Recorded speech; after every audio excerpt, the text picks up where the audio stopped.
आपकी बातों से लग रहा है कि आप बिल्कुल भी पसंद नहीं करते हो तांत्रिक को। बिल्कुल नहीं, देखना भी पसंद नहीं करता हूँ। मेरा और तांत्रिक का हमेशा 36 का आंकड़ा ही रहता है लगभग। मैं सभी को ना पेल के रखता हूँ, तांत्रिकों को तांत्रिकों को मतलब कैसे पेल देता हूँ, जिससे मतलब मेरे पास अगर डंडा भी है ना तो मैं उसके जप्पा देने से। तांत्रिक क्या करता है कि ऐसे ऐसे गंदे कार्य करता है कि अपनी शक्ति पाने के लिए वो किसी भी हद तक जा सकता है। बोलो अपनी जो प्राइवेट बोल रहा है कि एक वशीकरण है।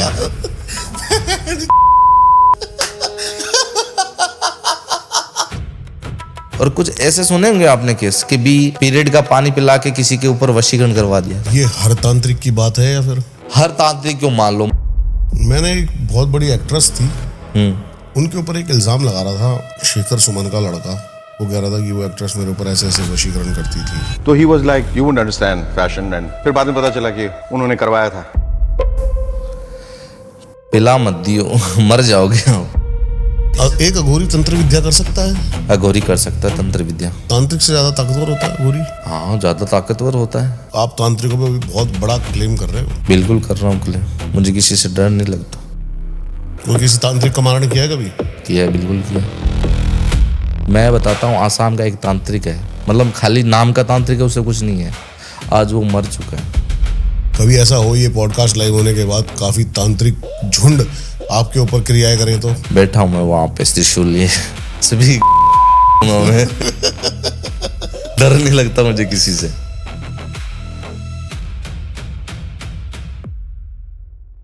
जैसे कि आत्मा या गोश्त पोजीशन शरीर में किसी के आ जाता है तो रहते कहाँ है वो, वास कहाँ करते हैं शरीर में? पूरे शरीर पे ही उनका कब्जा होता है? नहीं, आत्मा जैसे कि मानो कि शरीर है अपना। हाँ। शरीर मतलब कोई भी हम एक्टिविटी करते हैं, मान लो हाथ हिलाना या उंगली हिलाना, किसी से बात करना, तो हमारा दिमाग है वो कंट्रोल करता है इन चीज़ों का। कोई भी अगर चीज़ हम सोचेंगे, दिमाग से सोचेंगे, कुछ चीज़ करनी है तो हम दिमाग से करेंगे सारी। तो शरीर में एक ब्रह्म यंग की एक जगह होती है यहाँ पे। ब्रह्म यंग बोलते हैं हमारे। ये क्या है ब्रह्म यंग? मतलब मान लो शरीर के जो मेन हिस्सा होता है, हाँ। साइंटिस्ट अपनी भाषा में अलग अलग बोलते हैं, हमारी भाषा में हम ब्रह्म यंग बोलेंगे उसे। शास्त्र वो बोल रहे हो क्या आप? क्राउन चक्रा, बीच का जो होता है ना एकदम मेन हिस्सा, यहाँ पे जो बचपन में जो छोटे बच्चे होते हैं, क्राउन चक्रा होता है। हाँ, क्राउन चक्रा, ब्रह्म यंग बोलते हैं। ब्रह्म यंग, ओके। उनमें जो ये शरीर की जो आत्मा है वास करती है। हमारे शरीर की या कोई भी? कोई भी। लेकिन मैंने ऐसा सुना है, वैसे हो सकता है मैं गलत हूँ क्योंकि मुझे इतना ज्ञान नहीं है इस चीज़ का, कि जो बुरी अतृप्त आत्मा होती है वो मूलाधार में नहीं, मूलाधार से वो निकलती है। ओके, आती शस्त्रार से है। वो यहीं से आएगी और हमारे शरीर के जो 9 द्वार हैं, कहीं ना कहीं किसी से द्वार से वो निकलेगी। मेन जो हमारी जो शरीर की आत्मा है वो हमारे मस्तिष्क में जो ब्रह्म यंग है वहाँ पे जगह पे वो वास करती है, और शरीर के अंग जो द्वार है वो वहाँ से निकलती है। शायद ही किसी को लोग बोलते हैं कि पूरे शरीर में वास करती है, हर एक रोम में। ऐसा कुछ नहीं है। वो हमारे पूरे शरीर में वास ना करके एक मेन जगह वास करेगी, जैसे दिमाग, उसी से पूरा बॉडी है वो कंट्रोल करेगा। ये थोड़ी है कि आत्मा है पूरा जिंदा इंसान, नहीं है। एक छोटी सी जोत होती है, ज्वाला होती है, एनर्जी, ऊर्जा, सही बात है। उसी हिसाब से वो बाहर निकल जाती है। और जब मृत्यु होती है वो बाहर निकल के जिसे जहाँ जाना होता है वो उसी हिसाब से जाती है। अब कैसे पता करेंगे किस इंसान की आत्मा है वो किस द्वार से निकले? वो भी पता लग जाता है, आंखें बाहर आ जाती हैं, जबान बाहर आ जाती है, ऐसे ही ना? जैसे कि मान लो किसी ने कभी बुरे कर्म किए हो या खाली पैसे के पीछे भागा हो, तो वो जो ब्रह्म की यमराज के जो दूत होते हैं ना, वो क्या दांत निकल के ऐसे बाहर, किसी के सींग, मतलब इतना भयंकर रूप लेते हैं कि मानो कि सामने वाले फट जाती है। तो या तो वो मल मूत्र कर देता है, क्योंकि अगर किसी हमारे से बड़ा कोई हट्टा कट्टा होगा और वो हमें मारने आएगा तो हमारे तो पैसा भी निकलेगा। वैसा ही उस रूप में आता है। मतलब जिंदगी में किसी ने अगर खाली पैसे के पीछे भागा है वो इंसान, और उसने कभी प्रेम, किसी धर्म, कई ऐसे मतलब काम धर्म में नहीं किए हैं, कोई सही काम नहीं किया, खाली पैसे के पीछे भागा है, उसका निश्चित देख लो आप, मल मूत्र से ही उसका जो प्राण है वो बाहर निकलेगी, उसकी आत्मा मल मूत्र से ही बाहर निकलेगी, उसके अलावा कहीं से नहीं निकलेगी। और एक चीज़ और, जो लंबे चाहना जीना, मतलब कि मुझे ज़्यादा जीना है, ज़्यादा जीने की चाह रहती है इंसान को कि मुझे मरना नहीं है हर चीज़ में। मतलब मान लो हाइट से डर लगता है, पानी से डर लगता है, आग से डर लगता है, मतलब डर को मार के वो जीना चाहता है कि मैं जीऊँ, ज़्यादा जीऊँ। उसकी आत्मा हमेशा आंखों से निकलेगी। वो मरेगा तो उसकी आंखें बाहर आ जाती हैं। उसकी आंखें बाहर आ जाती है और आंखें खुली रहती है उसकी। और जो निर्भाग्य, मतलब मानो कि उसे धर्म मंगो, प्यार, उसे कोई मतलब नहीं है, वैराग्य है, वो वैराग्य है। वैराग्य है, उसकी आत्मा, हमेशा ध्यान रखो, उसकी आत्मा नाक से निकलेगी, नाक से। और नाक से अगर जो आत्मा निकलती है उसे बहुत शुद्र माना जाता है। शुद्र आत्मा जो बोलते हैं ना, सीधा जाके वो सीधा, एक तो होता है कि नरक, एक होता है स्वर्ग, वो स्वर्ग में जाएगी सीधी आत्मा, क्योंकि वो वैराग्य जीवन जी रहा है, उसे मतलब नहीं है धर्म, मतलब माँ बाप, अमीरी गरीबी, उसे कोई मतलब नहीं है उस चीज का। मुक्त है वो इंसान। वो मुक्त है, वैराग्य है, उसकी आत्मा हमेशा नाक से निकलेगी। एक जो धर्म की राह पे चलता है, पूजा पाठ करता है, अपने सनातन धर्म को आगे बढ़ाता रहता है, एक ही धर्म अपनाए रखता है और किसी का बुरा नहीं चाहता, उसकी आत्मा हमेशा मुख से निकलेगी, उसका मुंह हमेशा खुला रहेगा। लोगों की धारणा तो ये है कि आत्मा निकल गई, लेकिन लोगों को पता नहीं है कि किसकी आत्मा किस द्वार से निकली है। क्योंकि गरुड़ पुराण में हम देखते हैं, गरुड़ पुराण में हर एक चीज का हर तरीके से वर्णन है। लोग पढ़ते हैं लेकिन अर्थ नहीं समझते। जब कोई मरता है, गांव में लोग गरुड़ पुराण का क्या है कि कथावाचक किसी को बुलाते हैं, किसी ब्राह्मण को, कि जिस दिन जो मर गया है तो 12 दिन तक वो गरुड़ पुराण सुनते हैं कि भी महत्व क्या है, किसी की आत्मा है वो शरीर से निकल के गई है तो गई कहाँ, उसमें सारा वर्णन है। जब इंसान की शरीर से आत्मा निकल जाती है तो वो इस तरीके से देखता है अपने शरीर को कि मानो इसकी आत्मा वापस घुस जाऊं उस शरीर में। अपने परिवार को रोते हुए देखता है, बिलखते हुए देखता है कि मेरा भाई बेटा रो रहा है, मेरा भाई रो रहा है, मेरी पत्नी रो रही है, मतलब पूरा प्रयास करेगा कि भी मैं उसके अंदर घुसूं कैसे भी करके, लेकिन वो घुस नहीं पाएगा। लोग रो रहे हैं, उसे कुछ दिलासा दे रहे हैं, मतलब हर चीज देखेगा 13 दिन तक, वो सारी चीज देखेगा कि मेरे घर में कौन क्या है। फिर लास्ट में जाके उसका पिंडदान होने के बाद उसकी आत्मा को शांति मिलती है और यहाँ से वो वैंक उठ जाता है सीधा। वहां पे उसका होता है कि भी उसे नरक में जाना है या स्वर्ग में। मैं एक चीज सोचता हूँ, सारे धर्म जो है सनातन से निकले हैं, परंतु और धर्मों में ये रिचुअल्स नहीं होते क्या? तो उनकी आत्मा को मुक्ति नहीं मिलती होती? बिल्कुल नहीं मिलती। मतलब कि अलग अलग धर्मों की अलग अलग कथाएं मान लो, ये वर्णन मान लो कोई मुस्लिम है, वो मर गया है, उसकी दफनाई जाती है, तो हमेशा एक चीज़ ध्यान दो, अगर हम शमशान में जाएंगे तो हमें नेगेटिव ऊर्जा महसूस नहीं होगी कभी। देख लो, किसी इंसान को हो सकती है, ज़्यादातर इंसान को नहीं होगी। क्यों? क्योंकि वहाँ पे अपने जो पंच तत्व का जो शरीर होता है ना, वो क्या है कि पूरा ख़त्म हो जाता है। अपना शरीर पंच तत्व से बना है, धरती आकाश वायु अग्नि जल, इन चीज़ों से बना हुआ है। अगर इस शरीर को हम जलाएंगे नहीं तो क्या है कि इस शरीर को हम दफनाएंगे तो कीड़े पड़ जाएंगे। मतलब एक तरीके से हम जिंदा इंसान को दफना रहे हैं तो कीड़े पड़ेंगे तो उसका क्या होगा। और हम मुर्दे को हम किसी के हवाले कर रहे हैं, मान लो ज़मीन में गाड़ रहे हैं, उसमें कीड़े पड़ेंगे। अगर शरीर पे अगर कोई सो रहा है, उसका हम पैर रख के जाएंगे तो उसे गुस्सा नहीं आएगा क्या? वैसे ही उनमें है, अगर वहाँ पे किसी ने दफनाया है, मान लो मुसलमान लोग दफनाते हैं, और वहाँ पे सबसे ज़्यादा खतरनाक वो एरिया होता है कब्रिस्तान। वहाँ पे लोग जाते हैं तो ऐसी घटनाएं होती है वहाँ पे कि मानो किसी की जान चली जाती है, किसी के पीछे जिन जिनाल लग जाते हैं, कोई प्रेत लग जाता है। ज़्यादातर तो इन केसों में होता रहता है। मेरे पास बहुत लोग आते हैं, मुसलमान लोग बताते हैं कि शरीर से मैं इन चीज़ों से परेशान हूँ, मैं क्या बताऊँ। मुसलमान तंत्र पावरफुल है? कुछ घंटा ही नहीं है, हमने सिखाया उन्हें। मुसलमान मतलब अगर मानो पुर्तकाल से चली आई चीज़ है। पुर्तकाल में मुसलमान थे? नहीं थे, बिल्कुल भी नहीं थे। राजा महाराजाओं के टाइम में आए हैं, उससे पहले भगवान श्री कृष्ण, इनका ज़माना था। मतलब ये आए थे और इन्होंने धर्म का क्या है कि वहाँ पे झंडा गाड़ा था कि भी हमें सनातन धर्म को आगे बढ़ाना। सही, सत्य। और उसके बाद लोगों ने क्या है, धीरे धीरे धारणा बना ली। क्योंकि जब खाने का जो उस टाइम था ना, जो लोग अनाज बोते थे तो उसमें कमी थी, क्योंकि प्रजा राजा के अधीन थी कि राजा जो करेगा हम वही चीज़ करेंगे। राजा जब क्या है कि सभी को प्रजा को बांटता था ना, क्योंकि प्रजा जब कोई भी बीज बोती थी, अनाज देती थी, वो राजा को कर देती थी, मतलब एक तरीके से ब्याज, समझ गया, वो अनाज के रूप में देता था। और जितना अनाज बचता था तो वो क्या है, प्रजा के लिए प्रॉपर नहीं था, वो साल 1.5 साल में ख़त्म हो जाता था। और अनाज बोने के लिए जो बोते थे तो कभी कभार क्या है कि अकाल पड़ जाता था, बरसात नहीं होती थी, उस टाइम में राजा उनको दे देता था। धीरे धीरे करके एक तरीके से भूखमरी आ गई थी।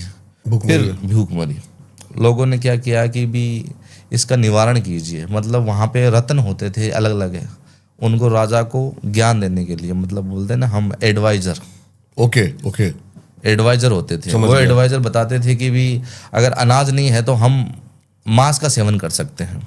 समझ गया। मांस का सेवन करेंगे, एक तो मांस सस्ता मिलता है, बाजार में नहीं मिलता, किसी को भी मार के हम खा सकते हैं। इस तरीके से वहाँ से क्या है कि कुछ लोगों ने अपनाया कि भैया ये सही है, इसे हम ग्रहण करेंगे तो हमारा ना तो 1 रुपया भी लगेगा, हम किसी चीज़ को मार के हम खा सकते हैं। वहाँ से कुछ लोगों ने तो इसको अपना लिया कि भी खा लो, कुछ लोगों ने नहीं अपनाया। ऐसे करके वो एक तरीके से राक्षस बनने लगे। और मुसलमान लोगों ने ये भी माना है कि मुसलमान की उत्पत्ति शूर्पणखा से हुई है। शूर्पणखा रावण की बहन, जिसकी ये लेकिन मैंने पहली बार सुना है ये शूर्पणखा। हाँ, मुसलमानों, ये तो मोहम्मद जी थे जो। नहीं, बिल्कुल भी नहीं। शूर्पणखा रावण की बहन थी। लोगों ने कहानी बना रही है, मतलब मनोरंजन चाहिए लोगों को। हमें मतलब मानो कि किसी टीवी में दिखा रहे हैं, किसी मोबाइल में दिखा रहे हैं कि इस तरीके की कहानियाँ इस तरीके से हुई थी, ऐसा कुछ नहीं है। मान लो कि महाभारत हमें दिखा रहे, महाभारत देखी होगी आपने शायद। बहुत महाभारत में एक द्रौपदी का चीरहरण होता है, तो हम उस चीज़ को देखते हैं तो हमारे मन में क्या भावना पैदा होती है कि भी ये गलत हो रहा है।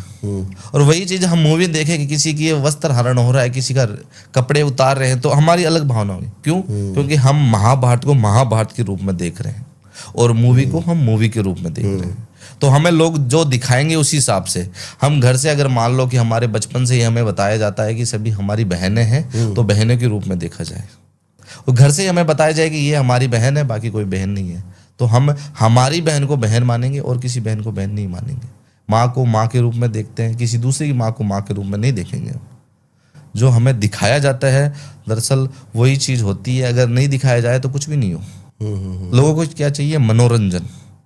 अब मीराबाई का इतिहास मैं आपको बताता हूँ। लोगों ने क्या दिखाया मीराबाई का कि भी एक गुड़िया के रूप में राजा महाराजाओं के पुतले बनाए गए हैं, इससे मतलब आप चूज कर लो कि इसके साथ आपकी शादी होनी है। समझ गया। वहाँ पे काफ़ी गुड़िया रखे थे, मतलब वहाँ पे श्री कृष्ण का भी गुड्डा वहाँ पे था कि भी वहाँ पे किसी भी आप राजा को पसंद कर लो, आपकी उसी के साथ शादी होनी है। कि भी श्री कृष्ण की उसने पसंद कर ली वहाँ पे, उसके बाद उसने ये माना कि यही हमारे स्वामी है, यही हमारे पति परमेश्वर है। ठीक है। ऐसा कुछ नहीं है। अगर ग्रंथों में पढ़े ना तो मीराबाई का इतिहास हमें पता चले कि भी मीराबाई कौन थी और उनका इतिहास क्या था। लोगों ने तो मन का कहानियां बना रखी है कि भी लिखा होता है पूरा, ये कहानी काल्पनिक है। क्या था मीराबाई का इतिहास? मीराबाई का इतिहास ये था कि जब मीराबाई एक दिन बाजार से निकली थी, जब एक जो होता है ना वो खाल उतारने वाला, मोची जो जूते बनाते हैं, जब वहाँ से निकली थी तो मोची की दुकान पे रुक गई। वो एक जानवर की खाल उतारा था एक मोची। जब मीराबाई ने देखा कि भी ये मोची ये खाल उतार के कर रहा क्या है, पूरा दृश्य देखा उसने खाल उतारी, खाल उतार के उसकी जूतियाँ बना ली। मीराबाई ने देखा कि अब ये अपना शरीर है, मरने के बाद क्या पता हमारे शरीर को भी क्या है कि उतार के कोई जूती बना के पहने। जब मीराबाई ने ये चीज़ सोची कि भी मेरे शरीर को भी आखिर में मतलब मैं मर जाऊंगी तो मेरे भी शरीर को यहाँ से फाड़ के जूते बनाएंगे। जब मीराबाई को ये चीज़ दृश्य अपने आप पे ली कि भी मेरा शरीर भी मेरी चमड़ी उतार के जूते बनने हैं, तो ये मेकअप देकअप किस काम का, मेकअप देकअप किस काम का, मैं मरने के बाद मेरा किसी काम का नहीं है ये शरीर। नश्वर है। नश्वर है और इसके चामड़ी के जूते बनेंगे, मतलब जूते बन रहे थे उस खाल के। तो उसने लगा कि भी मेरे भी खाल के जूते बनेंगे। वहीं पे रविदास जी थे। रविदास जी एक ये पंथ के एक गुरु थे, कवि नहीं थे, पंथ के गुरु थे बहुत बड़े। वहाँ से मतलब उनको देखा था और अपना जितना भी मेकअप था वहाँ पे मुंह धो के वहाँ पे मीराबाई ने रविदास जी के पैर पकड़ लिए कि रविदास जी, मैं कोई रानी वाणी नहीं बननी, मैं तो सेवा में लगूंगी, मुझे इस शरीर का क्या करना है, इसके तो जूते बन रहे हैं, इसकी खाल ऊपर। सही बात है। वहाँ पे एक पास में कुंड पड़ा था। जो शरीर की जो खाल होती है ना जानवर की, वो क्या है भिगोने के बाद क्या है कि एकदम ना प्योली बन जाती है, फिर उसको क्या है कि जूते बनाए जाते हैं। वहाँ पर ड्रम पड़ा था, वहाँ पे खाल पूरी एकदम भिगो के रखी थी। रविदास जी ने एक चुल्लू भर पानी उसको दिया मीराबाई को। मीराबाई को चुल्लू भर पानी दिया। सभी लोग राम राम करके जप करते हैं। तो उसी टाइम मीराबाई ने हाथ ऐसे किए और पानी लिया और पानी में श्री कृष्ण के साक्षात दर्शन हुए। मतलब खाल के पानी में श्री कृष्ण के दर्शन हुए उनको।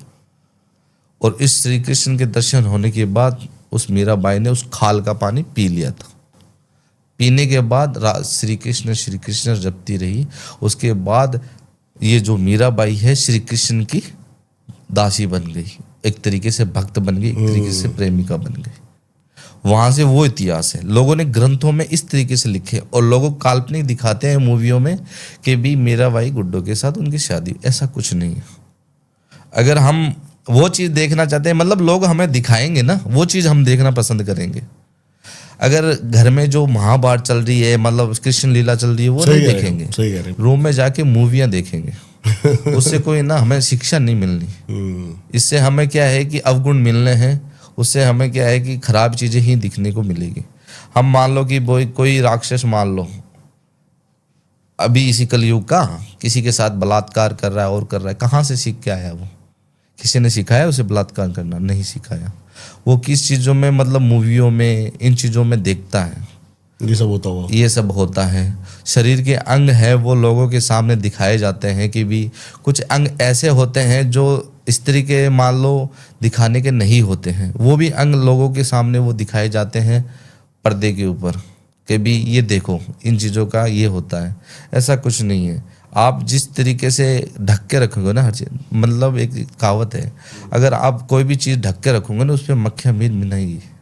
मक्खियाँ भिन भिनाएंगी नहीं, मक्खियाँ नहीं आएगी। और खुले एक चीज़ पे कोई भी देखो मक्खियाँ भिन भिनाएगी उसके ऊपर। वैसी चीज़ें हम अगर शो करेंगे किसी चीज़ का, हम शरीर का क्या है दिखावा करेंगे, तो उस शरीर का क्या है कि लोग उस पर आकर्षित होकर कहीं ना कहीं गलत कदम उठाएंगे और हो सकता है आपके शरीर को नोच के खा भी जाए। इस तरीके से लोगों ने धारणा बना रखी है। लोग ग्रंथ नहीं पढ़ते, लोग पढ़ते हैं कि आज की जो जनरेशन में क्या चीज़ चल रही है। मेन घर में जब बच्चा एकदम जन्म लेता है तो शुरू से उसे अगर सही शिक्षा दीक्षा दी जाए, झूठ सिखाया जाता है, लालच दिया जाता है। और घर से वो जो बच्चा जब बड़ा होता है तो उसे 10 का नोट दिया जाता है कि जा चीज खाए। 10 के नोट का अहमियत उसे नहीं पता, 10 नोट क्या होता है। 10 का नोट यही उसके हाथ में एक किताब थमा दे, भगवत गीता थमा दे, तो वो धर्म की राह आगे बढ़ाएगा और सनातन धर्म को आगे बढ़ाएगा। ठीक है, नहीं तो अगर इस राह में पैदा हो जाएंगे तो जो आजकल के जो ना इनके चक्कर में आ जाएंगे और हमारे जैसे तांत्रिकों के भी चक्कर में आ जाएंगे। सीधी बात है। मतलब मान लो तांत्रिक कोई अघोरी कोई है, मान लो मैं भी मान लो एक तरीके से मैं मेज पे लेता हूँ, किसी और पे क्यों लूँ। मैं अघोरी हूँ, लोग मेरे पास परेशानी लेके आते हैं कि मैं बहुत ज़्यादा परेशान हूँ किसी शरीर से। मेरा उद्देश्य किसी को बुरा लगवाना नहीं है, लेकिन मैंने ये सुना है कि अघोरियों का काम ही नहीं है ये। अघोरियों का काम तांत्रिकों का काम है। मैं क्या बोलता हूँ आपको, तांत्रिक अघोरी इनका काम है दिशा दिखानी, कार्य नहीं करना। अगर दिशा, एक अघोरी तंत्र विद्या कर सकता है? अघोरी कर सकता है, तंत्र विद्या कर सकता है। क्योंकि मतलब मान लो एक तांत्रिक ऐसी चीज है कि कामुक इच्छा ज्यादा रखता है। वो तांत्रिक से ज्यादा ताकतवर होता है अघोरी। हाँ, ज्यादा ताकतवर होता है। अघोरी क्या करता है कि कुछ नियम कायदे कानून के अंदर बंधा रहता है और तांत्रिक की कोई सीमा नहीं होती। तांत्रिक अगर कार्य करेगा कामुक इच्छा को रख के रखेगा, मतलब उसके जो काम वासना है ना वो सबसे ज़्यादा पावरफुल होती है। उसका जो नित्य नियम है वो कामुक है, मतलब किसी के साथ संबंध बनाएगा तो बनाएगा। अपनी भोली भाली बहन किसी तांत्रिक के कंट्रोल में अगर आ गई तो उसका पूरा शरीर जिंदगी भर नाश हो जाएगा। एक तरीके से एग्जांपल देता हूँ, किसी बहन का किसी के साथ रिश्ता बिगड़ गया और वो किसी तांत्रिक का सहारा ले रही है, तांत्रिक का सहारा ले रही है, कोई गलत तांत्रिक के धक्के चढ़ गई हो, शुरुआत में उसके साथ जाएगी कि भी गुरुजी मैं किसी लड़के से 8 साल से या 9 साल से प्रेम कर रही हूँ और वो मेरा ही होना चाहिए, कुछ कारणवश वो मेरे से दूर हो गया है, तो किसी भी प्रकार से आप मुझे उसे लाकर दो, मुझे श्याम दाम दंड भेद कुछ भी लगाओ, मुझे वो चाहिए तो चाहिए, आप कुछ भी कर लो, जितना पैसा लगना है उतना लगाओ, बस मुझे। तो तांत्रिक उसका फायदा उठाएगा? तांत्रिक क्या बोलेगा, ठीक है बेटा मैं कर दूंगा। 1 दिन करेगा, 2 दिन करेगा, फिर क्या बोलेगा, बेटा काम आपका हो चुका है, बस खाली 99% हुआ, 1% बाकी है, आप एक काम करो, जल्द से जल्द ने अपने के शरीर का ना नग्न अवस्था में एक फोटो भेज दो, मतलब बिना कपड़ों के। वो परेशान होगी कि भी ये क्या चीज़ मांग ली, क्यों?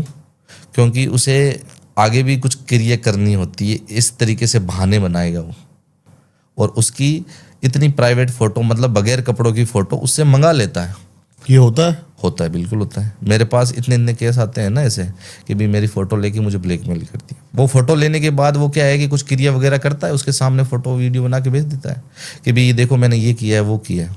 फिर क्या दूसरे तीसरे दिन फोन कर दिया कि बेटा एक काम करो, आप वीडियो भेजो मुझे अपने शरीर का पूरा, ऐसे ऐसे करके, मतलब कुछ ऐसी हरकतें खुद की, मतलब मानो अगर कोई लड़का है तो मान लो मस्टरबेट कर रहा है इंग्लिश में बोले तो, या हस्तमैथुन कर रहा है, या मतलब लड़कियां कुछ ऐसी चीज़ें हरकतें करती है, वो वीडियो मेरे को भेजो, वो बहुत इंपॉर्टेंट है। लड़की परेशान हो जाती है कि गुरुजी ये चीज़ें क्यों मांग रहे हो, अरे बेटा इसमें लगनी है, ये चीज़ें ये करनी है वो करनी है, नहीं तो जल्दी बोलो, 24 घंटे का टाइम रहा, आप मेरे को भेजना है तो भेज दो, नहीं मैं काम यहाँ से बंद कर रहा हूँ। लड़की परेशान हो जाती है, लड़का तो चाहिए मुझे, गलती कर बैठती है, वहाँ पर वीडियो से भेज देती है। फिर उसे क्या करता है कि तांत्रिक उसे बुला लेता है कि भी आप मेरे पास आओ, अभी 2 घंटे रहा है, 2 घंटे में आपका काम होने वाला, जल्दी आ जाओ मेरे पास आओ। फिर बोलते हैं देखो बेटा एक बात और बताऊं, आपके शरीर में ना, आपके शरीर को दोष लगा पड़ा है, जब आपने मुझे फोटो भेजी थी ना वो शाप दिखा रहा दे रहा था मुझे, या तुम्हारे ऊपर दोष लगा पड़ा है। मैं देखो बेटा एक तरीका बताता हूँ आपको, किसी के साथ संबंध बनाना हो जिसे आप जानते भी नहीं हो, जिसके साथ आप संबंध बनाओ उसे आप जानते नहीं हो, तो वो परेशान हो जाती है, गुरुजी मैं ये नहीं करूँगी, मैं अपने प्यार से ही प्यार करती हूँ, उसी के साथ ये सब चीज़ें कर सकती हूँ मैं। तो फिर क्या करेगा तांत्रिक की बहाना मारेगा, देखो बेटा मैंने तो 2 घंटे का बोला है, अगर देख लो। तो अब वो बोलेगी गुरुजी मैं कहाँ से ढूंढ के लाऊं इसे इंसान को जिसे मैं जानती नहीं और उसके साथ ऐसे कैसे संबंध बना लूँ। देखो बेटा अगर तुम चाहो तो मैं कर सकता हूँ, लेकिन मेरे शक्तियाँ हैं, मुझे कुछ शक्तियाँ डोनेट करनी पड़ेगी, मतलब ख़त्म हो जाएगी मेरी शक्तियाँ, लेकिन मैं तुम्हारे लिए कर सकता हूँ। वो तीसरी गलती कर बैठती है लड़की, उसके साथ संबंध बना लेती है। फिर 2 घंटे के बाद वो बोलती है लड़की अब तो काम हो जाएगा ना, मेरा वो लड़का वापस आ जाएगा ना, शादी करेगा ना मुझसे। तांत्रिक के तो लहू मुंह लग गया, मतलब शेर के मुंह में अगर एक बार शेर के ना खून लग गया ना मुंह में, उसके बाद क्या है कि वो किसी की बात नहीं मानेगा। एक बार उसने शरीर का संबंध बना लिया, 2 घंटे बाद लड़की को भेज दिया, दूसरे दिन फोन करता है बेटा जल्दी आओ, तुम्हारा काम हो चुका है, जल्दी आओ, खुशखबरी ले जाओ यहाँ से। बेटा देखो मैंने काम कर दिया बट एक क्रिया बाकी रह गई है। गुरुजी कौन सी क्रिया? जो हमने कल जो अपना दोस्त निवारण काम किया था ना, उसमें थोड़ा सा ना छवि रह गई है, दोस्त तो चला गया, उसकी छवि रह गई है, वो दूर करने के लिए हमें वापस वो क्रिया करनी पड़ेगी। वो दूसरी बार उसके साथ संबंध बना लाता है, ऐसे करके वो गंदे जाल में फंस जाती है। जब चाहे उसे बुला लेता है। फिर क्या करती है लड़की, एक दिन धाप जाती है पूरी तरीके से कि भी मुझे ये चीज़ करवानी नहीं है, काम नहीं करवाना। फिर तांत्रिक बोलता है कि तुम्हारी फोटो मेरे पास है, मैं तुम्हें ब्लैकमेल कर सकता हूँ, मतलब धमकियाँ देता है कि मैं सोशल मीडिया पे चढ़ा दूंगा, मैं तुम्हें ना बर्बाद कर दूंगा। वो लड़की पूरे माया जाल में फंस जाती है, माइंडली टॉर्चर होती है, शारीरिक रूप से टॉर्चर होती है। ऐसा कदम उठा लेती है, या तो वो फांसी पर चढ़ जाती है या उस तक के चढ़ जाती है तांत्रिक। उन तांत्रिकों से थोड़ा सा दूर रहो बस। ये हर तांत्रिक की बात है या फिर हर तांत्रिक को मान लो, मतलब एक तरीके से मैं सभी बहनों को बताना चाहता हूँ कि भी आप एक अघोरी हो करो। और आप एक तांत्रिक, आप तांत्रिकों पे भी बहुत बड़ा क्लेम कर रहे हो। बिल्कुल कर रहा हूँ क्लेम, मुझे किसी से डर नहीं लगता। क्यों? क्योंकि किसी भी स्त्री बहन जो भी है उसकी कोई भी प्राइवेट फोटो से अगर क्रिया कर रहे हो तो मैं सीधा बोल दूं नहीं होती क्रिया, प्राइवेट चीजों से नहीं होती क्रिया, प्राइवेट फोटो से ऐसी बिल्कुल कोई भी फोटो, ऐसी कोई भी वीडियो ना भेजें। ना भेजें। और इनसे कुछ नहीं होता, अगर कुछ चीज करने चाहते हो तो नॉर्मल फोटो से हो जाती है, अगर करने वाला सही इंसान हो तो। शरीर को क्या देखना है, शरीर से थोड़ी होता है। करने वाला इंसान ऐसे भी कर देता है, नाम से कर देता है, छू मंतर, ऐसे नहीं होता। अगर इन चीजों में अगर आप फंस जाओगे ना, आप जिंदगी लाइफ बर्बाद हो जाएगी आपकी। कितने केस आते हैं आपके पास ऐसे कि जो लड़कियां प्रताड़ित हैं ऐसे तांत्रिकों से? हजारों केस आते हैं, इतनी बहनें परेशान है, कुछ तो मर चुकी है। उनकी भाइयों ने मुझे कॉल किया है कि भी मेरी बहन इन चक्करों में फंस चुकी है और अपना खत्म कर चुकी है सब कुछ। जब उन्होंने उनकी चैट पढ़ी है अगर ना, ये तांत्रिक वशीकरण कर सकते हैं तो ये ब्लैकमेल करने की जरूरत क्या है? ब्लैकमेल मैं मतलब बताया ना कि आपको तांत्रिक को कामों की इच्छा सबसे ज्यादा रहती है। तो वशीकरण करके कर लें। वशीकरण हर कोई कर नहीं सकता, जिनको आता ही नहीं है। मतलब बना के बैठे हैं ना, अपनी दुकान खोल के बैठे हैं। अब सभी दुकानों में क्या है, कोल्ड ड्रिंक नहीं मिलेगी। कुछ ऐसे भी इंसान है जो फ्रिज लेके बैठे हैं और उसे पूछते हैं कोल्ड ड्रिंक है? भाई कोल्ड ड्रिंक नहीं है, पानी है। इस तरीके से बना रखा है। सभी तांत्रिक वो तांत्रिक नहीं है जिन्हें हम ढूंढ रहे हैं। कुछ ऐसे भी तांत्रिक है कल ही नाम के बना के बैठे हैं, छू मंत्र कर देंगे, आ जाओ बेटा हम तुम्हारा काम। दिस नॉलेज इज क्रिया कॉलेज। क्या पैसों की भी डिमांड करते हैं उसके बाद उस लड़की से, या फिर ऐसा कुछ? पैसे वैसे की कोई डिमांड नहीं होगी। तांत्रिक पैसे की डिमांड नहीं करे, खाली शरीर की भूख मिटाने के लिए काम करता। पैसे पूसे तो कुछ भी नहीं है तांत्रिक के लिए। ये सब व्यर्थ है। मैंने आपसे जब पूछा कि तांत्रिक, तो आप कह रहे हो कि सभी ऐसे होते हैं। सभी होते हैं लगभग, कोई एक दो अलग निकल जाए तो उसकी बात ही क्या। एज भी मैटर करती है इसमें तांत्रिकों की? नहीं, एज मैटर नहीं करेगी बिल्कुल भी। यहाँ पे मान लो कि 25 साल का इंसान करोड़पति बन के बैठा है। नहीं, तांत्रिक की एज नहीं, कि अगर वो कितना। तांत्रिक की एज की कोई सीमा नहीं होती। क्यों? क्योंकि जब ज्ञान बढ़ता है ना तो मैं उस चीज से नहीं कह रहा। जैसे अगर कोई लेडीज अपना काम करवाने तांत्रिक के पास जाती है तो वो ये देखे कि तांत्रिक की एज जो है वो थोड़ा उम्र दराज होना चाहिए, या फिर नहीं, उसमें कोई फर्क ही नहीं है। वो यूज करेगा ही करेगा। कोई भी मतलब मान लो कि कोई भी तांत्रिक है जो बूढ़ा हो गया है, चाहे मतलब 80 साल का हो चाहे 120 साल का हो, वो कामों की इच्छा तो रखेगा ही। कोई भी स्त्री के साथ बुरा तो मतलब डालेगा ही नजर। कोई एक दो किस्से बताओ आप जो आपके हाल में आपने हाल ऐसा मेरे पास, मैंने बताया था ना कि एक लड़का आया था अपनी बहन का केस लेके कि भी मेरी बहन की मैंने चैट पढ़ी थी, उसके फ़ोन में उन तांत्रिक के बारे में लिखा था कि तुम आओ मेरे पास, नहीं तो तुम्हारी जो सोशल मीडिया में जितनी भी फ़ोटो है मेरे पास मैं वायरल कर दूंगा। उसने मेरे पास वो सारी चैट लेके आया था कि भी देखो प्रभु जी ये सब चीज़ें मेरे साथ हुई है, मेरी बहन है वो आज ख़त्म हो चुकी है और प्रूफ भी है मेरे पास, लेकिन मैं उस तांत्रिक का क्या करूँ, क्या कर सकता हूँ। मैंने बोला भाई तुम पुलिस केस कर दो, हो सकता है वहाँ से उड़ जाए वो वहाँ। तो उसने बोला कि ये तो मैं अगर कर लूँगा तो मुझे ना वो मज़ा नहीं आएगा, मैं उसे जेल में भेज दूंगा, फिर क्या होगा, वो थोड़े दिन बाद वो वापस छूट जाएगा, फांसी तो देंगे नहीं कोई, ज़्यादा से ज़्यादा 10 साल 15 साल वो जेल में बिताएगा। तो हो सकता है वो किसी और को भी मतलब अपना शिकार बना चुका है, बनाने वाला है। तो मैं ये चाहता हूँ कि उसका मैं कहीं ना कहीं अहित करूँ, सर्वनाश करूं कि भी मेरी बहन इसके धक्के चढ़ी है, इसके साथ क्या है कि मेरी बहन ने गलत किया है, तो किसी मेरी वहाँ बहन के साथ गलत ना हो। क्या किया फिर आपने? मेरा और तांत्रिक का हमेशा 36 का आंकड़ा ही रहता है लगभग। मैं सभी को ना पेल के रखता हूँ, तांत्रिकों को। मुझे जहाँ पे दिख जाए ना मैं तो भाई उसे पेल देता हूँ वहीं पे। अगर मुझे दिख जाए ना पेल देता हूँ, जिससे मतलब मेरे पास अगर डंडा भी है ना तो मैं उसको झप्पा देने से। क्यों? क्योंकि मैं ना उनका ना मेरे को ना रवैया अच्छा नहीं लगता बिल्कुल भी। बोलते हैं कि तांत्रिक मलमूत्र खा जाता है, गू खा दूं? तुम्हारी जिंदगी ही गू में पूरी है, क्या मतलब है ये? तांत्रिक मलमूत्र का सेवन करता है, ये सब चूतिया बनाने के काम है।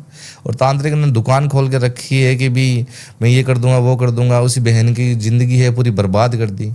तो मैं तो वेट कर रहा था कि ऐसा केस मेरे पास आए। आप सिर्फ हाथापाई से ही उन पे काबू पा पाते हैं? नहीं, मेरे पास श्याम दाम दंड भेद सब कुछ है। अगर हाथ से नहीं तो मैं अपनी भी शक्तियां हैं जो मेरे गुरुवर ने मुझे प्रदान की है, उन चीजों से। तांत्रिकों के पास प्रेत होते हैं, पिशाचनी होती हैं। आप गुरुओं के पास भी ऐसा कुछ? हमारे पास शिव भगवान का आशीर्वाद होता है। ये भूत प्रेत का हमारे पास कोई भी आने जाना काम वाम नहीं है। क्यों? क्योंकि हमें जो काम करना है, हम क्या है कि सर्वप्रथम अपने ईश्वर को साथ में लेके हम कार्य करते हैं। भूत प्रेत यह है कि हमें अगर कुछ समाज के परे काम करना है, मतलब प्रकृति के खिलाफ कार्य करना है, मान लो किसी का मरण करना है, मरण मान लो मरण क्रिया, अब आप सोचते होंगे मरण क्रिया किसी पे कर रहे हैं तो आप भी गलत हो। मरण क्रिया किस हद तक कम करते हैं लास्ट में, मतलब किसी बहन का किसी ने शोषण कर लिया है। कोई किसी तांत्रिक का मारण किया है कभी? मारण तांत्रिक का किया है, बिल्कुल किया है। मैं बताता हूँ, आसाम का एक तांत्रिक है, मतलब खाली नाम का तांत्रिक है, उससे कुछ नहीं है। आज वो मर चुका है। नाम और बताता हूँ, कालिदास है उसका नाम। उसने मतलब इतनी बहनों का अहित किया है, इतनी बहनों के साथ उसने गलत कार्य किया है। वो बहनों ने मुझे कांटेक्ट भी किया वापस कि भी आपका बहुत बहुत धन्यवाद। क्यों? क्योंकि मैं एक इंटरव्यू में बोल के आया था कि मैंने उसका ये सब किया है, तो सभी ने मुझसे कांटेक्ट किया कि आपका धन्यवाद। मैंने बोला कैसे धन्यवाद? कि भी गुरुजी मैं उससे तांत्रिक के धक्के चढ़ चुकी थी पहले ही, बहुत पहले। आपने उसका सर्वनाश करके हमें को मतलब एक तरीके से न्याय दिलाया है, किसी और माँ बहन का वो अहित ना करे। उस तरीके से मैंने उसको सर्वनाश करके मरण क्रिया करवा दी। मरण क्रिया मैं हर किसी के ऊपर नहीं करता। मान लो किसी के साथ किसी बहन ने मतलब बहन के साथ शोषण किया है किसी ने, मान लो कि बाहर में विदेश में, मान लो चाहे इंडिया में, मान लो कोई 8 साल से 10 साल से किसी बहन का शोषण कर रहा है प्रेम जाल में फंसा के, फिर वो बहन क्या करेगी? या तो अपने आप को वो नुकसान बन जाएगी, या फिर क्या है अपने परिवार को पूरा बर्बाद करके रख देगी। कि भी समाज में सभी को पता चल चुका है कि ये इसके साथ 8 साल से 9 साल से है और इसके साथ सब कुछ कर चुका है, और फिर वो दूसरी शादी कर रहा है। इन जैसे लोगों को क्या है कि या तो जिंदा जला देना चाहिए मेरे हिसाब से। किसी स्त्री के साथ हम शरीर का संबंध बनाते हैं तो इसलिए मान लो कि वो अपना तन मन धन आपको दे रही है, तो हमें भी पूरी भागीदारी निभानी चाहिए ना। कि भी अगर वो हमारे लिए इतना कुछ कर रही है तो हमें भी बड़ा कदम उठाना चाहिए। हम उसे शादी करके अपने घर की लक्ष्मी भी बना सकते हैं ना कि उसके साथ शरीर का संबंध बना लिया, उसे इस तरीके से हत्या मतलब मान ली, या शारीरिक रूप से टॉर्चर किया, या मतलब उसके पेट में बच्चा गिर गया है, या मान लो कोई बच्चा पैदा कर चुकी है फिर भी वो उसके साथ शादी। ऐसे केस मतलब हज़ारों आते हैं मेरे पास कि भी मेरे एक बच्चा है और इसका बाप है वो छोड़ के चला गया। हमने शादी नहीं की थी, शरीर का संबंध बनाया था, आर्य समाज में हमने शादी कर ली। आर्य समाज में शादी करने के बाद हम रिश्ते में रहे और फिर वो मुझे छोड़ के चला गया। तो कभी किसी तांत्रिक ने भी आपके ऊपर मारण करने की कोशिश करी? उसकी हिम्मत ही नहीं पड़ती। क्यों? क्योंकि तांत्रिकों की जो सीमा है वो क्या है कि हमारी सीमाओं से बहुत अलग है। मतलब एक तरीके से एक भारत और पाकिस्तान का बॉर्डर है ना, पाकिस्तान वाले हमारे में इंटर नहीं करते, हम उनमें इंटर नहीं करते। कर जाते हैं कभी कभी कभी इंटर करते हैं तो दोनों तरफ मौतें ही मौत, या तो हमारी मौत या उनकी मौत। उस तरीके से हमारा एक बॉर्डर बना हुआ है। हम उनके कोई पंगे में टांग नहीं अड़ाते और वो हमारे पंगे में कोई टांग नहीं अड़ाता। अगर कल को मतलब हमें अगर लीक पॉइंट मिल गया कि कोई तांत्रिक हमारे आगे आ रहा है और गलत कार्य करे होता हुआ पकड़ा गया, तो हम तो उनका सर्वनाश करते ही करते हैं, फिर चाहे जो मर्जी हो। हमारा 36 का आंकड़ा नहीं रहता। कभी कभी हालात ऐसे पैदा हो जाते हैं क्योंकि वो शरीर का संबंध बनाने के लिए इस हद तक चला जाता है कि वो सारी सीमा पार कर लेता है। और हम कोई भी औरत है, माँ बहन है, तो हम उसे उसी माँ बहन के रूप में ही देखते हैं। और वो उन लोगों को इन चीज़ों से कोई मतलब नहीं है। वो खाली यही चीज़ देखता है कि हमें हमारी शरीर की भूख है, मिट रही है, किसी का काम करते हैं। कोई लोग ऐसे भी है कि करके दे देते हैं काम, लेकिन उसका जो मोल भाव है ना वो थोड़ा सा क्या है कि कठिन हो जाता है। कि किसी बहन ने किसी इंसान के लिए कोई वशीकरण करवाया है, या मतलब प्रेम में कोई छोड़ के चला गया तो उसे मिला देते हैं। तांत्रिक कोई शक्तियों तो उनके अपरंपार है, हमारे तरह ही है, क्योंकि उन्होंने अपनी सिद्धियां प्राप्त कर ली हैं, तो वो मिला भी देते हैं। फिर क्या है कि अपनी भूख मिटाने के लिए कुछ ना कुछ तो मांग करेंगे ना। कुछ पैसे से मांग कर लेते हैं कि भी पैसे दे दो, कुछ शरीर की मांग कर लेते हैं शरीर की भूख मिटाने के लिए। ऐसे ऐसे तांत्रिकों का अलग अलग रवैया होता है। कुछ बुरे हैं, कुछ अच्छे हैं। आपकी बातों से लग रहा है कि आप बिल्कुल भी पसंद नहीं करते हो तांत्रिकों को। बिल्कुल नहीं, देखना भी पसंद नहीं करता मैं तांत्रिक। मुझे नाम ही पसंद नहीं है तांत्रिक। तांत्रिक का मतलब तंत्र से जुड़ा हुआ है। तंत्र एक अच्छी चीज़ है, लोगों ने क्या है धारणा गलत बना रखी है, अपनाते लोग अलग हैं। जिस पाठशाला में आप जाओगे ना उसी हिसाब का आपको ज्ञान मिलेगा। आप इंग्लिश मीडियम में जाओगे तो आपको इंग्लिश का ज्ञान मिलेगा, हिंदी में जाओगे तो हिंदी का, संस्कृत में जाओगे तो संस्कृत का। अघोरी अपनी जो शरीर का जो पूरा त्याग करके एक वैराग्य जीवन जीता है और प्रभु की सेवा करता रहता। तांत्रिक क्या करता है कि ऐसे ऐसे गंदे कार्य करता है कि अपनी शक्ति पाने के लिए वो किसी भी हद तक जा सकता है। इस तरीके से धारणा अलग है और ज्ञान अलग है। जिस तरीके से आप ज्ञान पाओगे उसी हिसाब से आप कार्य करोगे। बस ज्ञान बगैर कुछ भी नहीं है। अगर आप सही ज्ञान पा रहे हो तो आप सही इंसान बनोगे, गलत अगर पा रहे हो तो गलत इंसान बनोगे। क्योंकि जब इन चीज़ों का हम सामना करना पड़ता है ना कि भी अघोरी या तांत्रिक कोई बनता है ना, तो अपना परिवार वो छोड़ देता है, अपने परिवार से कोई नाता ही नहीं रखता। तो इस तरीके से बन जाता है कि लेकिन तांत्रिक तो ग्रस्त होते हैं। कुछ तांत्रिक ग्रस्त, मैंने क्या बताया, मैंने होते हैं, उन्होंने दुकान खोल रखी है अपनी। आप समझने की कोशिश नहीं कर रहे। वो क्या है कि घर से वो बोलता ना, घर की मुर्गी दाल बराबर, नई डिश चाहिए उनको। और डिश पाने के लिए वो एक दुकान खोलते हैं और किसी माँ बहन को अपने झांसे में फंसाते हैं और उसका शोषण करते हैं और अपना भूख है वो मिटा लेते हैं। कभी ऐसा हो ये पॉडकास्ट लाइव होने के बाद काफी तांत्रिक झुंड आपके ऊपर क्रियाएं करें तो अकेले के ऊपर?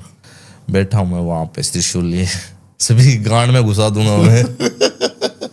डर नहीं लगता मुझे किसी से, डर लगा ही नहीं। किस चीज़ का डर? अगर करना चाहे तो सामने आके करे मेरे। अगर यही दावा करे कि भी मैं दावा करता हूँ कि कोई तांत्रिक है, किसी चीज़ का, किसी का कल्याण कर रहा है, किसी का मतलब अच्छा बुरा सोच रहा है, किसी बहन को किसी प्यार से मिला रहा है, किसी परिवार को जुड़ा रहा है किसी से, किसी माँ बहन, कोई माँ है अपने बेटे से दूर होगी उसे मिला रहा है, तो अच्छे कार्य करो। प्रणाम करूँगा, पैरों में रगड़ के नाक उसको प्रणाम करूँगा, उसके पैरों में मैं नाक रगड़ूंगा, सब कुछ करूँगा। लेकिन गलत कार्य करोगे तो मैं फिर बख्शूंगा, बर्दाश्त नहीं होगा। बर्दाश्त नहीं है। सनातन धर्म को बदनाम करके रखा है कुछ लोगों ने इस तरीके से। गलत है काफी। गलत है। सनातन को बढ़ावा दो। सनातन खाली यही थोड़ी है कि अघोरी तांत्रिक वशीकरण फलाना ढिंगाना इन चीजों में फंसे रहेंगे। आगे बढ़ो। बिल्कुल सही कह रहे हैं हम। और मतलब क्या, तो लोग बैठे हैं कि तांत्रिक का सहारा लेंगे, किसी को बुखार हो गया तो तांत्रिक के पास जाओ। अरे तेरे को बेटे को बुखार है तो डॉक्टर के पास जा। सही बात है। हमारे पास इलाज क्या है? सही बात है। वो बोलते हैं कि गाँवों में लोग बोलते हैं कि झाड़ा फूंक दो, सी के बुखार लग गया है। झाड़ा से क्या होगा? कुछ भी नहीं होगा। अब डॉक्टर को दिखाओ अच्छे से। मतलब ही नहीं है, लोगों ने धारणा बना रखी है। मैं ऐसी ऐसी चीजें बताऊं ना, मतलब किसी बोलते हैं कोक बंधन हो गया, कोई भांज बन गई है। मेन कारण क्या है आपको पता है? आज तक बताइए। शायद ये आपने सुना होगा। बताइए।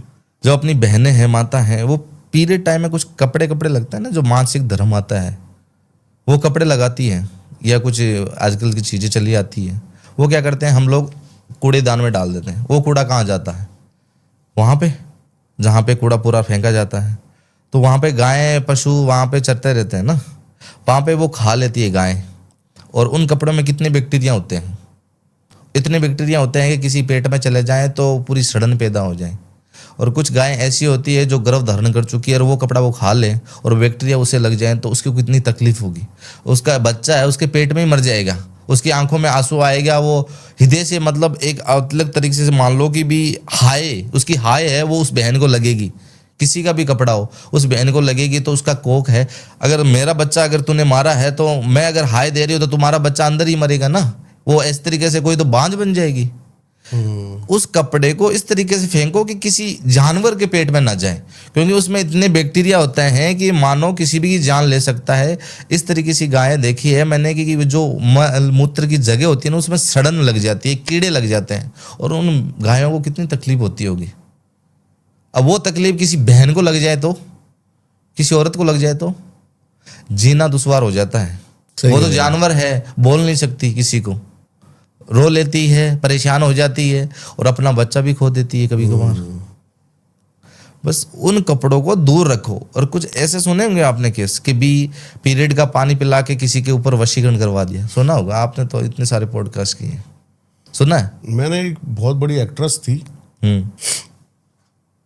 अभी तो वो MP है, मैं नाम नहीं ले सकता उनका। उनके ऊपर एक इल्ज़ाम लगा रहा था शेखर सुमन का लड़का। वो कह रहा था कि वो एक्ट्रेस मेरे ऊपर ऐसे ऐसे वशीकरण करती थी। पानी पिला के, पिला मत दियो, मर जाओगे आप। पीरियड के जो कपड़ा होता है ना उसमें बैक्टीरिया इतने ज़्यादा होते हैं, इतने रेयर केस में बैक्टीरिया होते हैं कि मानो अगर किसी के शरीर में प्रवेश कर जाए ना तो जाता है या किसी चीज़ की बीमारी हो जाती है। क्योंकि जब ये आपने तो बहुत बार सुना होगा, तो ये जो बीमारी है तो एक तरीके से मतलब किसी शरीर में प्रवेश कर गई ना तो उसका कोई इलाज भी नहीं है। और पीरियड का जब वो गंदा चीज़ गंदा खून निकलता है ना, वो शरीर को शुद्ध करने के लिए, जब शरीर में गंदगी पैदा हुई है ना तो वो मासिक धर्म से किसी शरीर की स्त्री के जो शरीर से ना वो गंदगी बाहर निकलती है, उसका अगर हम किसी इंसान को पानी पिलाएंगे तो इंसान निपट जाएगा, वहीं सल्ट जाएगा। कर मत लेना किसी तांत्रिक के चक्कर में आके के बोल दे पीरियड का पानी पिला दो, मर जाएगा तुम्हारा प्यार करने वाला। सारी गलत क्रियाएं करवाते हैं लोगों से, गलत क्रिया करवाते हैं। किसी भी स्त्री के साथ अगर शरीर का खिलवाड़ कर रहे हो ना तो वशीकरण कुछ भी नहीं होता। कोई भी मेरी बहन, कोई भी माता मेरी अगर बात सुन रही है तो मैं यही बोल रहा हूँ, वशीकरण चीज जैसी कोई चीज कोई आम इंसान अपने लिए नहीं करवा सकता। खाली अघोरी या तांत्रिक वो स्वयं कर सकता है। कुछ मंत्रों से किसी का वशीकरण कर रहा है तो उसी के लिए ही सीमित रहता है, दूसरे कंट्रोल में नहीं होगा। आप बोलोगे कि मेरे लिए वो लड़की वश में करवा दो, आपके कंट्रोल में नहीं होगी, वो मेरे कंट्रोल में जरूर हो जाएगी। मैं कुछ भी बोलूंगा उसे वो कर लेगा। इसके अलावा बहुत सी चीजें हैं, कामुक साधना है, महामोहिनी वशीकरण है, ऐसे चीजें। महामोहिनी वशीकरण का एक मुझे याद आ गया चीज, अयप्पा नाम का एक मतलब भगवान है अपना, सॉरी मैं वापस बोलूँगा, अयप्पा भगवान मतलब तमिलनाडु में, कर्नाटका में, वहाँ पे लोग बहुत पूछते हैं इनको, इनकी उत्पत्ति कहाँ से हुई, ये कहाँ से मतलब इनका जन्म हुआ, इनकी धारणा क्या है। महामोहिनी रूप से बताऊंगा मैं आपको, इसका वर्णन वहाँ से स्टार्ट हुआ है। एक महिषासुर नाम राक्षस था, महिषासुर सुना होगा आपने, उसको मारा था देवी दुर्गा ने, सुना है। अपने शेर पे सवार होके उनको त्रिशूल से मारा था। और उसकी एक बहन थी महिषी राक्षसी, तो उसने अपने भाई का बदला लेने के लिए ब्रह्मा की बहुत तपस्या की। ये नॉलेज शायद ही आपको मिल जाएगा, आपको स्कंद पुराण में मिल जाएगा, इसका स्कंद पुराण में इसकी पूरी कथा मिल जाएगी आपको। तो ब्रह्मा जी की बहुत तपस्या करके उसने एक वरदान मांगा था कि भी मुझे अमर कर दो। ब्रह्मा जी ने बोला मैं अमरता का वरदान मैं आपको नहीं दे सकता, उसके अलावा आप बहुत कुछ मांग लो आपको मैं दे सकता हूँ, लेकिन खाली अमरता का वरदान नहीं दे सकता, क्योंकि अमरता का वरदान दोगे तो वो सबको सर्वनाश कर देगी, सभी का तहस नहस कर देगी। तो वो बहुत चतुर थी इन चीज़ों में। तो बोला कि राक्षसी बोली कि प्रभु आप अमरता का वरदान नहीं दे रहे तो एक वरदान मुझे ऐसा दो कि मुझे वो इंसान मारेगा जो शिव और विष्णु भगवान की औलाद होगा, दोनों की औलाद। समझ गया। अब दोनों तो नर है, दोनों का मिलन भी नहीं हो सकता, संबंध भी नहीं हो सकता, और इनकी संतान भी नहीं होगी। तो राक्षसी ने वरदान मांग लिया और ब्रह्मा जी ने तथास्तु वरदान दे दिया उनको कि भी आपका वरदान आपको मिल चुका है। तो उसने पूरे तीनों लोक में तहस नहस करना स्टार्ट कर दिया, क्योंकि वो उन बच्चों से मरेगी जो शिव और विष्णु भगवान के पुत्र होंगे। वो तो दोनों नर हैं, मेल हैं। अब उनके पुत्र कैसे हो सकते हैं? जितने भी देवी देवता हैं त्राहीमाम करने लगे और गए सीधा विष्णु भगवान के पास, क्योंकि वही लीला करते हैं सारी। विष्णु भगवान के पास जाने के बाद विष्णु भगवान ने को अरदास लगाई कि भी प्रभु इनसे मुझे छुटकारा मारो, नहीं तो ये राक्षसी हमें सबको मार डालेगी। तो विष्णु भगवान ने उनकी अरदास सुनी और मोहिनी रूप धारण किया। मोहिनी वशीकरण का मतलब किसी का ऊपर वश करना नहीं होता, उसके चेहरे में इतना ग्लो लाना कि अपनी नजर पड़ जाए ना उस पर, तो हम मोहित हो जाएं कि भाई क्या चीज है। एक तरीके से मतलब अपने आप में सम्मोहन हो जाना। तो विष्णु भगवान तो हमेशा लीला करते रहते हैं, उन्हें तो लीला करनी थी। इतना भयंकर रूप बनाया, इतना सौंदर्य रूप बनाया कि मान लो किसी का भी मन उसके आ जाए, उस पर आ जाए। तो मोहिनी रूप जैसे ही धारण किया और शंकर भगवान के पास चले गए।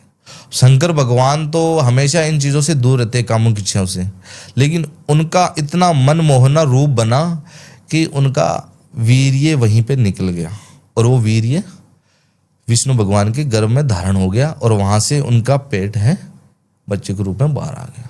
और उनकी जो बच्चा था वो अय्यप्पा के रूप में संसार में आया, उनके दोनों का जो मिलन था, समझ गया। उनका जो बच्चा हुआ था उनका नाम था अयप्पा भगवान थे। अयप्पा भगवान ने उस राक्षसी का अंत किया। अंत करने के बाद उनकी जो उनका जो मूर्ति है वहाँ पे स्थापना की, और आज भी तमिलनाडु में वहाँ पे उनकी पूजा पाठ करते हैं। और ये सच्ची घटना है, ये नहीं बोलूँगा कि भी दोनों के कैसे संबंध बनाया, ये नाम लें उनका वीर्य उत्पन्न। स्कंद पुराण में इसका पूरा वर्णन पूरा है। वर्णन है। आप पढ़ोगे, नॉलेज लोगे तभी आपको मिलेगा, और ऐसे नहीं मिलेगा। कोई केस बताओ, क्योंकि आपने अब तक तो बताया कि तांत्रिकों से परेशान पीड़ित लोग आते हैं, लेकिन ऐसा मैं केस जानना चाहता हूँ जो आपको लगता हो कि काफ़ी बड़ा केस था। केस तो मैं बता रहा था, बीच में आपने सुनना नहीं, बताइए बताइए। बीच में आपने काट दिया। मैंने बताया था ना कि एक भाई था, वो अपनी बहन की चेट लेके आया था कि अच्छा, वो पूरा केस। अच्छा बताइए। पूरा केस था, आपने सुना नहीं, बीच में कोई दूसरी कहानी। बताइए। वो केस इस तरीके से था कि वो भाई मेरे पास आया कि भी मेरी बहन के साथ इसने गलत कार्य किया है। तांत्रिक ने नाम लेना जरूरी है, आप जिनके कोई दिक्कत नहीं है, नाम ले लेता हूँ मैं।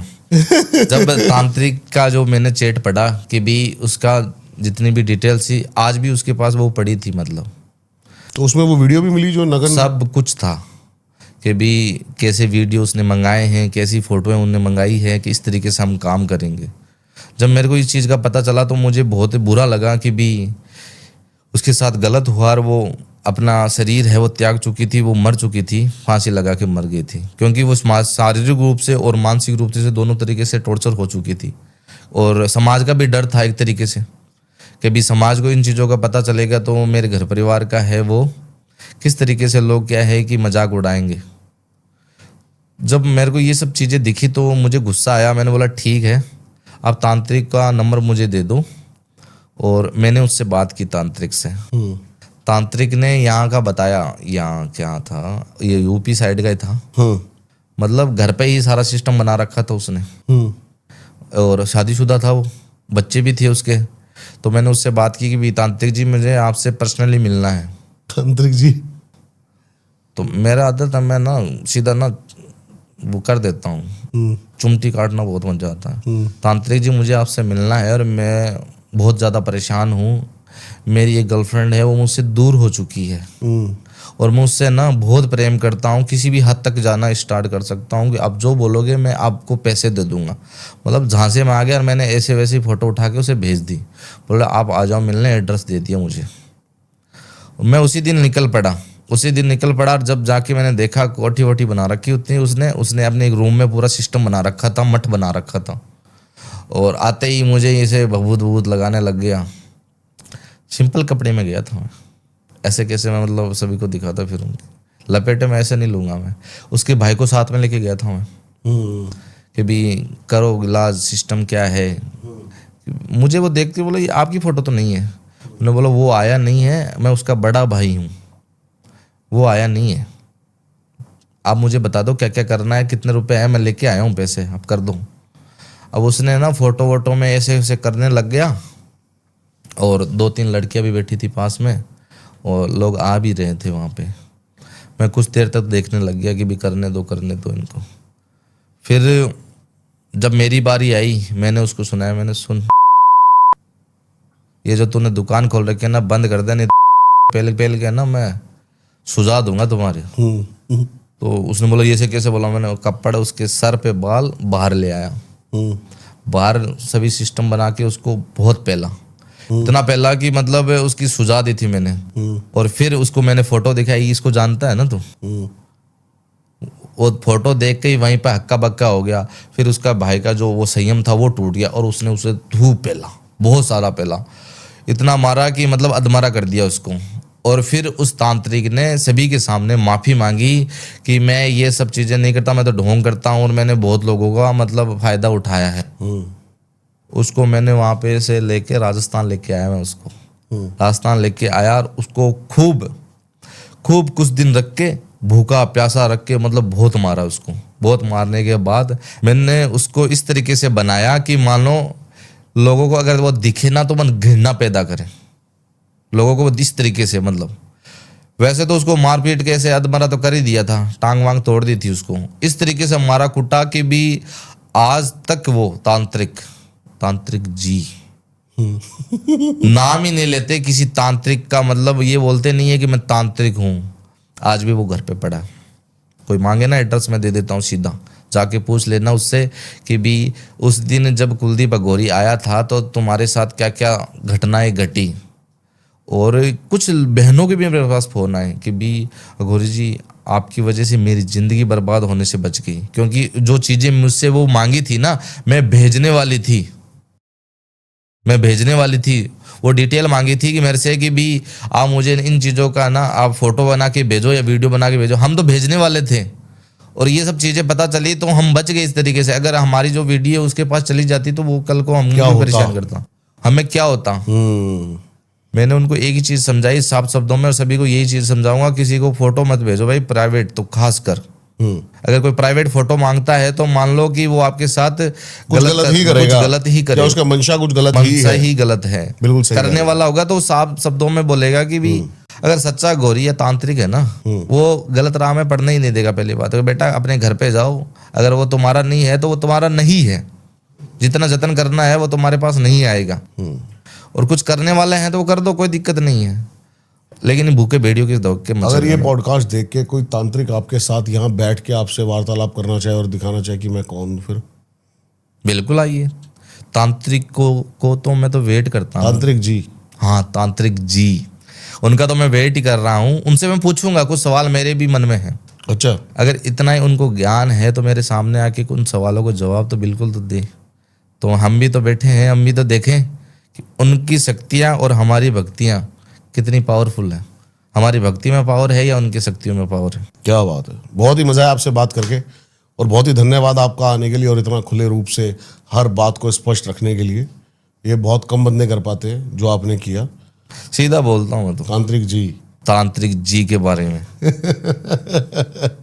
आई होप ये पॉडकास्ट इतना ही पसंद आपको भी आया हो जितना प्यार से हमने इसको बनाया है। आपकी राय क्या है, अपने मन की जो भी परेशानियां, कठिनाइयां, प्यार, वो बहा दीजिए कमेंट्स में। मिलता हूं आपसे किसी और पॉडकास्ट में। इनकी सारी डिटेल्स आपको मिल जाएंगी डिस्क्रिप्शन में, जरूर जाके इनसे कनेक्ट करें।